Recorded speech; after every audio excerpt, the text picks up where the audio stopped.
Yo los invito a abrir su Biblia en el Evangelio según San Juan. Vamos a leer allí la palabra de Dios. En el capítulo 1, a partir del versículo 29, dice la Biblia: al siguiente día vio Juan a Jesús, que venía a él y le dijo: he aquí el Cordero de Dios, que quita el pecado del mundo. Verso 30.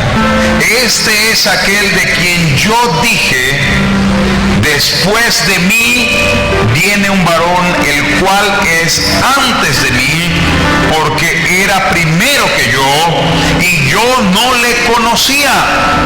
Mas para que fuese manifiesto Israel, por esto vine yo bautizando con agua. También dio Juan testimonio diciendo: vi al Espíritu Santo que descendía del cielo como paloma y permaneció sobre él. Y yo no le conocía, pero el que me envió a bautizar con aguas, aquel me dijo: sobre quien veas descender el Espíritu y que permanezca sobre él, ese es el que bautiza con Espíritu Santo. Y yo le vi, dice Juan, y he dado testimonio fehaciente de que este es el Hijo de Dios. Amén. Levante su Biblia y diga: Señor, prepara mi corazón para recibir tu linda palabra. Amén. Tome su asiento, por favor, y le vas a dar un aplauso así de esos preciosos al Señor. Esos aplausos que glorifiquen evidentemente el nombre del Señor. Aleluya.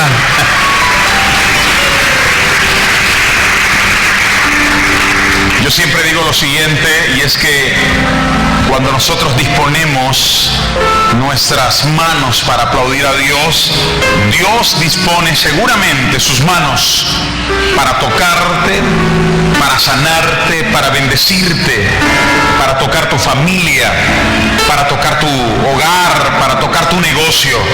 Y cuando abres tu boca para dar gloria a Dios en esta congregación, Dios también de alguna manera maravillosa abre su boca y comienza a hablar por medio de su palabra. Amén.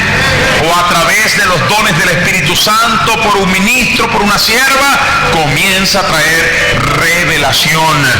Así que si usted quiere hoy que Dios toque tu casa, toque tu familia, te hable por la palabra, te ministre en este lugar, es preciso que le des un aplauso fuerte al Señor y un gloria a Dios incluido.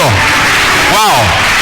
Sí, glorifica a Dios con alegría. Gloria a Dios. Adoramos tu nombre, oh Señor, en esta mañana. Declaramos que tú eres Dios, creador del cielo y de la tierra, pero que eres el Hijo bueno llamado Jesús, que murió en una cruz para darnos victoria. Levante la mano y diga amén. Gloria al Señor. Y sí, hoy vamos a hablar de cuando nos ataca la duda. Repito la pregunta: ¿alguna vez usted ha sido atacado por la duda? ¿Ha sido atracado por la duda? Levánteme la mano, a ver. Yo levanto las dos. Pero como te dije, hay un consuelo. Y este consuelo es el mayor de los profetas. Dice la Biblia que de los nacidos de mujer, o sea, seres humanos, de los nacidos de mujer, no hubo un profeta más grande que Juan el Bautista. Así que Juan el Bautista está catalogado como el mayor de los profetas, obviamente por su función, ¿verdad? Él iba a preparar el camino para el Mesías. Sin embargo, aunque era el mayor de los profetas, y podemos suponer que si era el mayor de los profetas, bueno, tendría que tener una fe también mayor, ¿verdad? Tendría que tener una super fe, podemos decirlo de esa manera. Sin embargo, aunque este hombre evidentemente tenía fe, aunque este hombre evidentemente confiaba en Dios, sin embargo, en su humanidad, un día sintió que la duda lo asaltó, lo atracó la duda. Y por eso digo que es un consuelo. Bienvenido, usted es ser humano. Amén. momentos en que la duda nos asalta, y como yo siempre digo, el problema, y lo vamos a ver en este mensaje, es que no es tanto, aunque no debería ser, que la duda te asalte, sino más bien concluir que lo que estás dudando es una realidad en tu vida. Repito, no es tanto que la duda te asalte por un momento, sino concluir de que en efecto eso que estás dudando es una realidad en tu vida. Ejemplo, alguien se quedó sin trabajo, pero Dios le había dado una promesa de que le iba a dar una casa. Resulta que en un momento determinado se queda sin trabajo y comienza a dudar, bueno, ¿cómo ahora voy a recibir la casa? ¿De dónde voy a sacar la casa? Y esta persona concluye de que en efecto no puede recibir la casa porque no tiene el trabajo. Sencillamente está concluyendo que la duda o lo que está dudando es cierto. Vamos a ver en este pasaje algo como es. Dice la palabra del Señor: al siguiente día vio Juan a Jesús. Juan, que estaba bautizando a las riberas del río Jordán, y allí estaba Juan cumpliendo el mandamiento que el Señor le había ordenado, preparando el camino para el Mesías.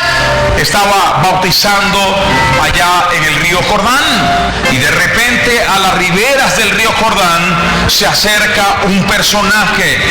Este personaje no era sino Jesucristo, el Hijo de Dios, Jesús de Nazaret. Pero cuando Juan lo vio, en ese momento de inmediato Juan da testimonio de que en efecto ese era el Hijo de Dios. Y dice la Biblia que vio Juan al Espíritu Santo en forma de paloma y testificó diciendo: yo no le conocía, pero quien me envió a bautizar con aguas me dijo que donde viera el Espíritu Santo y que permanezca sobre él, este es el que bautiza con el Espíritu Santo, y yo lo he visto en este hombre, así que doy testimonio de que este es el Mesías, el Hijo de Dios.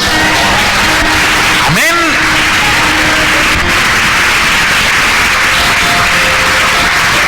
Podemos pensar en este momento, ¿verdad?, que Juan no tendría lugar a dudas, porque fíjense ustedes que estaba dando testimonio el Espíritu Santo. El Espíritu Santo testificaba delante de Juan que en efecto ese hombre que se estaba bautizando en el río Jordán no era otro sino el Mesías, el Hijo de Dios. Pues repito, Juan dice que vio al Espíritu Santo, y que ese Espíritu Santo dio testimonio de que en efecto era el Hijo de Dios. Así que el Espíritu Santo estaba dando testimonio fehaciente de que ese era el Hijo de Dios. Pero no solo el Espíritu Santo, sino que cuando Jesús entra al río Jordán para ser bautizado por Juan, en aquel momento Juan le dice: Señor, tú vienes a mí para que yo te bautice, cuando yo debo ser bautizado por ti realmente. ¿Y qué dijo Jesús? El Hijo, en este caso, da testimonio de que Él era el Hijo de Dios, y dijo: sí, Juan, en efecto es así como tú lo dices, pero sabes, bautízame para que se cumpla la justicia divina. En este caso no era solo el Espíritu Santo, sino también el Hijo, que estaba dando testimonio fehaciente de que Él era el Hijo de Dios. Pero no solo el Espíritu Santo ni el Hijo solamente, sino que el Padre también dio testimonio, porque cuando Jesús fue bautizado allá en el río Jordán, se escuchó una voz desde el cielo que dijo: este es mi Hijo amado, del cual tengo complacencia. Ahora no era solo el Espíritu Santo ni solo el Hijo, sino también el Padre los que daban testimonio de que en efecto ese era el Hijo de Dios, el Mesías. Y tres son los que dan testimonio, dice la palabra de Dios. Ese era el Hijo de Dios. Ahora, en este punto de la historia, no cabría lugar a dudas para Juan de que en efecto ese que se estaba bautizando allí era el Hijo de Dios, el Mesías, Jesucristo. No quedaría lugar a dudas para esto. Pero miren ustedes lo que pasó. Dice la Biblia en Lucas capítulo 7, a partir del versículo 18 dice la palabra de Dios: los discípulos de Juan le dieron buenas nuevas de todas las cosas. Y llamó Juan a 2 de sus discípulos y les envió a Jesús para preguntarle: ¿eres tú el que ha de venir o esperaremos a otro? La pregunta es, que en alguna ocasión la hice: ¿qué creen ustedes que estaba pasando por la cabeza de Juan el Bautista? Sin duda alguna, no hay que ser erudito para entenderlo, ¿verdad? Estaba cruzando o lo estaba asaltando una enorme duda a Juan el Bautista. Alguien se puede preguntar: pastor, pero ¿cómo Juan va a dudar de Jesucristo si él recibió la visión del Espíritu? ¿Cómo Juan va a dudar de Jesús si él escuchó del propio Jesús de que en efecto era el Mesías? ¿O escuchó la voz del Padre que dijo: este es mi Hijo amado? ¿Cómo él va a dudar de Jesús en este momento? Y permítame decirles una cosa, oigan ustedes, ¿cómo podría dudar Juan? Pero estaba dudando. Y saben ustedes, hermanos, que muchas veces al hombre, al cristiano, al hombre de Dios, a la mujer de Dios, también lo asaltan las dudas. Pero fíjense ustedes, ¿cuándo fue que la duda asaltó a Juan? Veamos dónde estaba Juan. La Biblia nos enseña que Juan estaba en la cárcel, preso, a manos de ser muerto por Herodes, decapitado. Y allí estaba Juan en esa cárcel. Así que ¿qué nos demuestra esto? Nos demuestra una gran verdad. La verdad es que cuando llegan las dudas, cuando aparecen las dudas en la vida de alguien, es justamente porque está sumergido en una cárcel. Llámesele también problema, dificultad, angustia, situación negativa, conflicto, desdén, etcétera, etcétera. Cuando llega la duda a la mente de alguien, justamente cuando está en un problema, justamente cuando está en una dificultad. Muchas veces en las dificultades ponemos en tela de juicio lo que Dios nos ha revelado, lo que Dios nos ha hablado por su palabra, lo que Dios nos ha mostrado e incluso lo que Dios nos ha dicho a través de los dones ministrados por los siervos de Dios. Ponemos en tela de juicio lo que Dios nos ha hablado y allí comienzan las dudas a asaltar la mente humana. Óigame, hermano y hermana, no sé si usted hoy está atravesando por una situación de estas, pero como yo siempre digo, el problema no está en si nosotros dudamos o no, que no deberíamos hacerlo, porque la Biblia nos enseña que el que se acerca a Dios es necesario que crea que Él existe y que es galardonador de los que le buscan.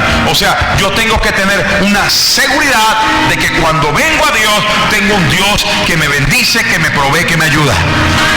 Eso es necesario, porque sin fe es imposible agradar. Si no hay fe, no hay bendiciones. Así que no debería. Pero el problema mayor radica no en que de repente yo sea asaltado por la duda como Juan el Bautista, sino más bien en que yo crea, en que yo confirme de que en efecto lo que yo estoy dudando es una realidad en mi vida. Y pongámoslo así, la Biblia nos habla de un hombre que hizo algo sobrenatural, pero que al final concluyó de que no podía por su condición humana y terminó hundiéndose. Y hablamos justamente de Pedro. ¿Recuerdan ustedes? A la medianoche Jesús venía caminando sobre las olas del mar y Pedro, que estaba allí en medio de una tormenta con el resto de discípulos, dice la Biblia que vieron a Jesús de lejos, el reflejo en la noche, y se asustaron porque pensaban que era un fantasma. Y Jesús, ¿qué le dijo? No temas, yo soy, o soy yo, que es lo mismo. No temas. Y hoy en día Jesús, en medio del mar que podamos estar pasando, la tormenta que podamos estar pasando, Jesús también se aparece en medio de esa tormenta que estás viviendo y te dice: no temas, por favor, no temas, no tengas miedo, porque si Él está allí, no hay por qué tener miedo. Digan gloria a Dios. No temas, no temas, no tengas miedo. Lo dijo también el profeta Eliseo a su criado cuando le dijo: no temas, más son los que están con nosotros que los que están con ellos. Y cuando tenemos a Dios, evidentemente se levantan tormentas, pero nosotros tenemos que estar confiados de que vamos a pasar esas tormentas. Bueno, Jesús venía caminando sobre las olas del mar y de repente Pedro tuvo miedo y los discípulos, pero Jesús le dijo: no temas, yo soy. El gran yo soy estaba allí. Esa palabra yo soy tiene un significado enorme en el hebreo y significa: yo soy el que soy, el tetragramatrón. Yo soy el todopoderoso. Y cuando el Señor se aparece a alguien, le dice: no tengas miedo, que yo soy el que todo lo puede. Entiende una cosa: tú sirves al que todo lo puede. Tú sirves al todopoderoso. Llámese como se llame la tormenta, no tengas miedo, yo soy, dice el Señor. Dele un aplauso a Jesús, aleluya. Yo soy, dice Jesús. Yo soy el que todo lo puede. Puedo aplacar esta tormenta. Puedo sacarte del problema familiar. Puedo sacarte de las deudas. Yo soy el que soy. Digan gloria a Dios. Bueno, Jesús les dio esta declaración y Pedro dijo: Señor, si eres tú, ordena que yo camine sobre las aguas como tú lo estás haciendo. Y Jesús le dio una orden. Jesús le dijo: ven, camina conmigo. Y hoy el Señor te ha dado una orden, como yo lo veo también, Pastor David. Tú no estás aquí porque sencillamente tú quisiste estar acá. Tú estás aquí porque el Espíritu te dijo: ven. Tú estás aquí porque el Espíritu te dijo: ven. Ven. Venid a mí todos los que estáis cargados y trabajados, yo los haré descansar. Ven. Te trajo el Señor acá para darte la victoria, evidentemente. Jesús le dijo: ven, camina conmigo. Y yo siempre digo que el que camina con Jesús camina sobre toda adversidad. Puede haber cualquier problema, puede haber cualquier dificultad. El que camina con Jesús siempre tiene que tener y confiar que ese Jesús que está ahí al lado puede hacer algo maravilloso por él. ¿Se acuerdan Jairo? Jairo llega a su casa y de repente sale la esposa en un ataque de nervios y le dijo: Jairo, nuestra hija murió. ¿Pero qué hizo Jairo? Jairo dijo: tranquila, aquí está Jesús caminando conmigo a mi lado. Y cuando alguien camina con Jesús, una de las características más grandes de alguien que verdaderamente está ahí al lado de Cristo o está con Cristo es la calma en medio de la tormenta. Sí, pueden venir situaciones difíciles, pero esa persona siempre está confiada que Dios está con él. Jairo, tu hija murió. Qué noticia más devastadora, ¿verdad? Pero ¿qué dijo Jairo? Tranquila, mujer, el maestro está aquí. ¿Ven ustedes la paz que brinda saber que Dios está a nuestro lado? Es una paz sobrenatural. Es una paz tan grande, ¿verdad que sí, iglesia? Cuando vienen los problemas y las dificultades y confiamos en Dios, no nos desesperamos, sino que creemos que Dios está allí para darnos la victoria. Digan gloria a Dios. Hay que aprender de Jairo esa confianza, no desesperarse, ¿verdad? No entrar en un estado de nerviosidad, confiar que Dios está ahí. Y el que camina con Dios camina sobre las tormentas, ¿verdad?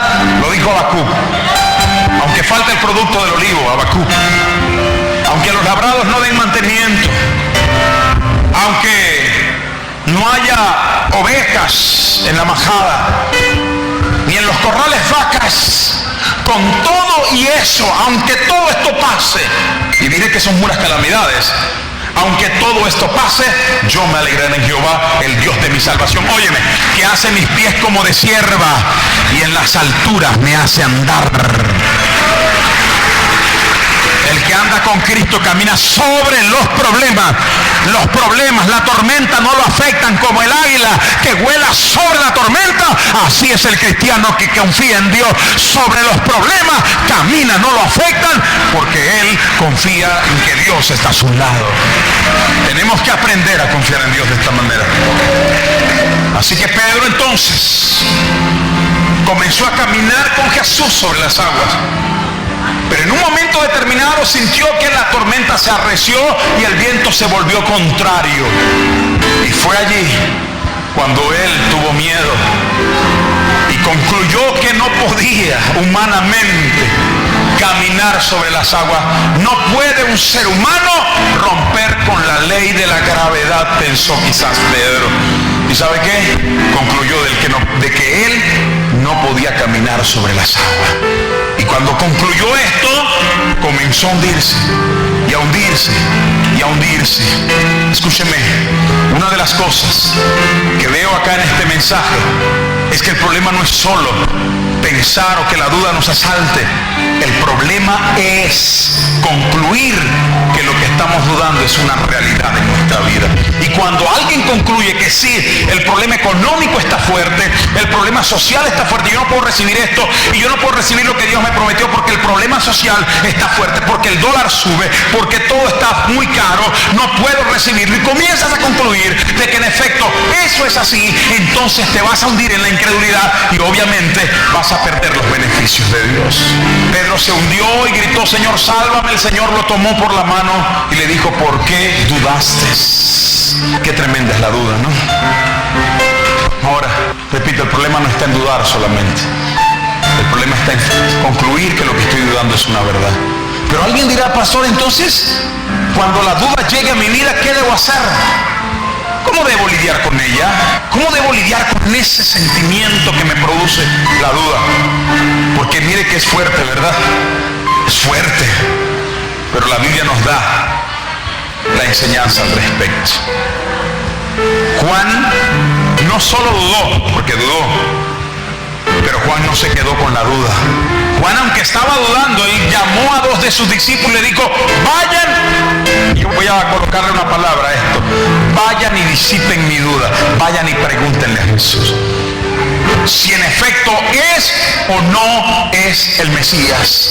Miren ustedes que Juan no solo se quedó dudando, sino que él tomó una acción para salir de esa duda.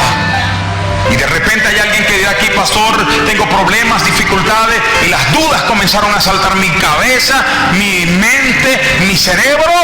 Pero yo quiero que hoy entiendas una cosa: estás aquí para disipar toda duda, y que cuando salgas de acá al término de esta reunión, salgas confiando que Dios es el que te da la victoria sobre los problemas, sobre las dificultades, sobre las angustias, sobre las deudas, sobre los problemas económicos, sobre los problemas familiares.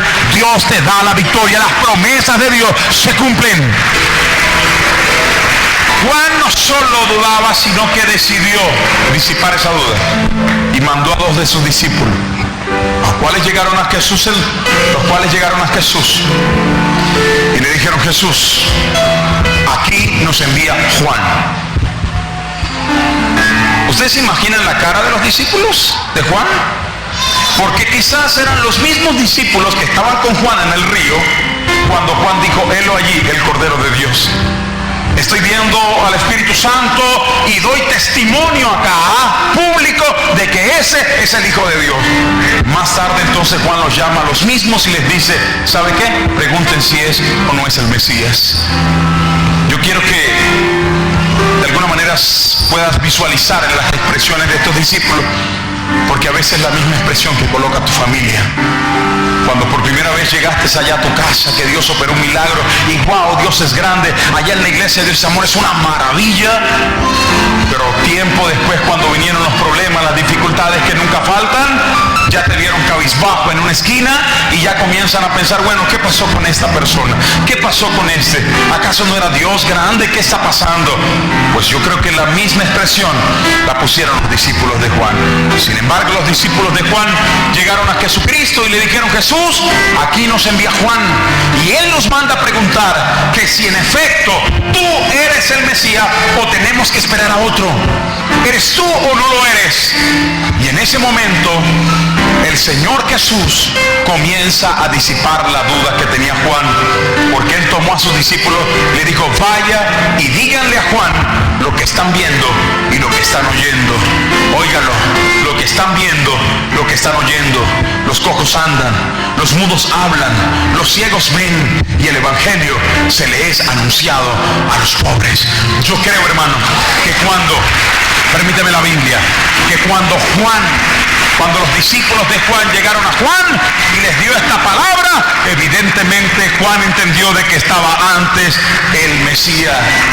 Y la única manera para que usted y yo en este tiempo contemporáneo podamos lidiar con la duda, óigame, es creyéndole a la misma palabra que Jesucristo le dio a Juan. Jesús le dijo: vaya y díganle a Juan lo que están viendo y lo que están escuchando. El evangelio se está manifestando en este lugar.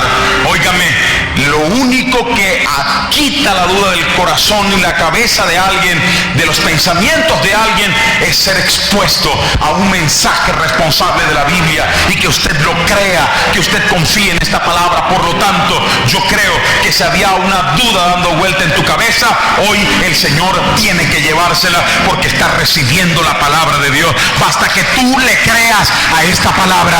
Cuando tú le crees a la Biblia, a la palabra de Dios, forzosamente la duda tiene que desaparecer de tu cabeza. Dele un aplauso al Señor. La palabra de Dios es fiel. La Biblia es fiel. Este libro llamado la Biblia contiene la palabra de Dios. Y cuando tú le crees a esta palabra, la duda forzosamente tiene que salir de tu cabeza. Jesús le mandó a decir a Juan, los discípulos de Juan llegaron: Juan, Jesús nos mandó a decirte esto. Y evidentemente Juan creyó en esa palabra. Hermano y hermana, sé que estamos viviendo tiempos difíciles hoy en día, tiempos bastante complicados. Pero ¿sabe qué? Las promesas de Dios no tienen que ver con los tiempos. Las promesas de Dios, como yo siempre lo manifiesto acá, no tienen que ver si el dólar sube o baja. No tienen que ver si la economía de un país está estable o está inestable. Las promesas de Dios son para los hijos que creen en Él. Y si tú te vas creyendo hoy en estas promesas, si tú te vas creyendo hoy en esta palabra, todas las dudas que estaban asaltando tu mente tienen que irse en el nombre del Señor. Levante la mano y diga amén.